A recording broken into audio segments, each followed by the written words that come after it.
Omukago hagati y'ekigombe ekiri kugita amadini gono mu ihanga ekya Uganda Joint Christian Council hamwe n'ebigombe bya Nacheha nk'ekya Climate Action Network hamwe na Navada n'abatura ab'ekyaro kya Nyerongo mu district ya Kikuube gwatandika n'okubyaraho emiti ogurimu ngoma oguri kurugamu obwato musinzi hamwe na mahogany.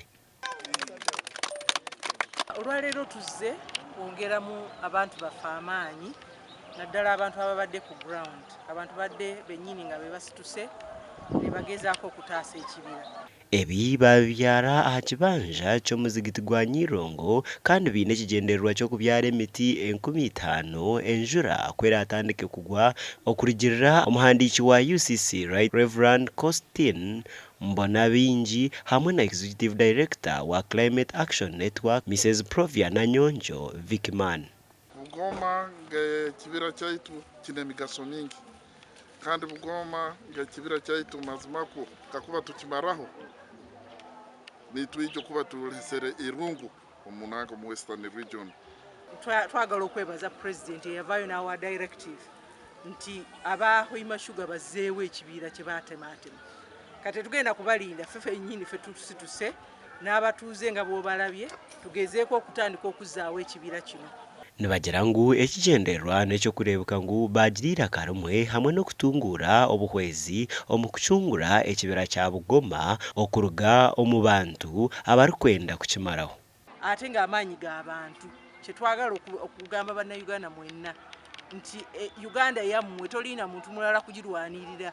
Hono mazimano bana boda bakuredi za fiego na abataka banje baba emikono yabo bakahinga kibira nyoni batatunga ranka yamani. Benon Singwire owa Navigators of Development Association yashobora ngu nk'abantu abari kurwanirira ebyobuhangwa barebire okutiinisirizibwa okwingi.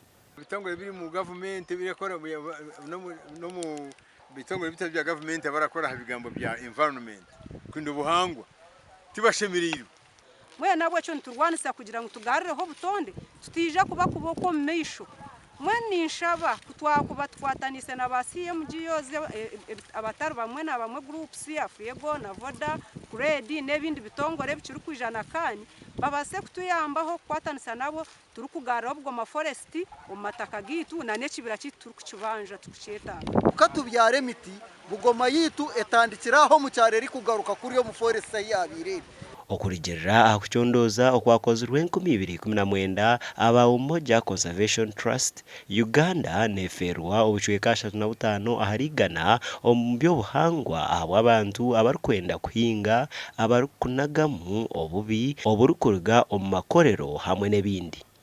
Gasha kwa Ambrose Nwagaba Katoto.